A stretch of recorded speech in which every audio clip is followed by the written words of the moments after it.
conquête de la souveraineté passe avant tout par l'exploitation des ressources nationales au profit de nos populations.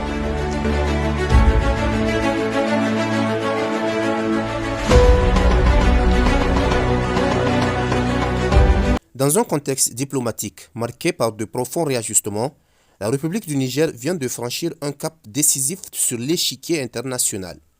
Les autorités nigériennes ont officiellement confirmé leur retrait du statut de Rome, scellant ainsi la fin de toute coopération avec la Cour pénale internationale basée à La Haye. Cette décision, arrêtée au plus haut niveau de l'État, a été formellement notifiée par la mission permanente du Niger auprès des Nations Unies à New York. Une note verbale a été transmise aux instances onusiennes pour confirmer cette orientation stratégique, faisant suite à une première démarche déjà engagée le 22 septembre 2025 auprès du secrétaire général des Nations Unies. À travers donc cet acte, Niamey entend donner un caractère immédiat et irrévocable à sa décision.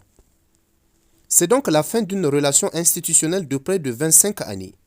Le Niger avait ratifié le statut de Rome le 11 avril 2002, s'inscrivant alors dans la dynamique internationale de lutte contre les crimes les plus graves. Pendant de longues années, le pays a coopéré avec la Cour, respectant ses engagements et les instruments juridiques internationaux auxquels il avait librement souscrit.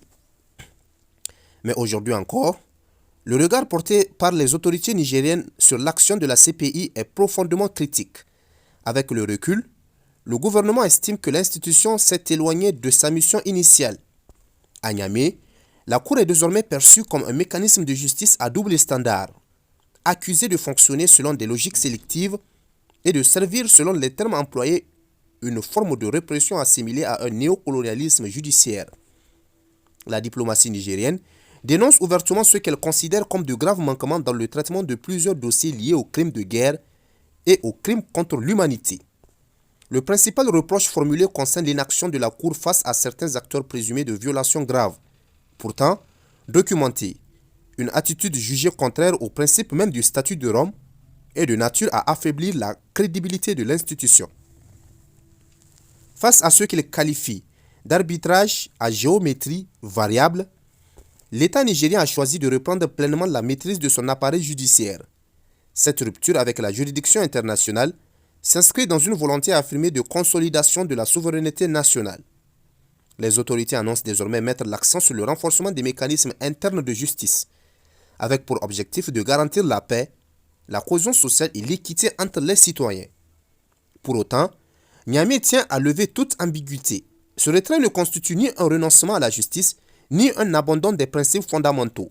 Le gouvernement réaffirme son engagement constant en faveur de la défense des droits humains et de la lutte contre l'impunité, mais dans un cadre strictement national, adapté aux réalités et aux priorités du pays. Sur le plan diplomatique, le Niger adopte un ton mesuré, tout en actant son départ de la CPI. Il maintient des relations empreintes de respect avec l'Organisation des Nations Unies et ses États membres. Les autorités nigériennes expriment leur reconnaissance pour le cadre multilatéral offert par l'ONU, tout en indiquant leur intention de s'investir davantage dans des instances internationales jugées plus fidèles aux principes fondateurs de l'organisation. À travers donc cette décision, le Niger affirme une ambition claire, celle de bâtir un système judiciaire autonome, souverain et affranchi des influences extérieures perçues comme partiales. Un choix fort qui marque une nouvelle étape dans la redéfinition de sa posture internationale.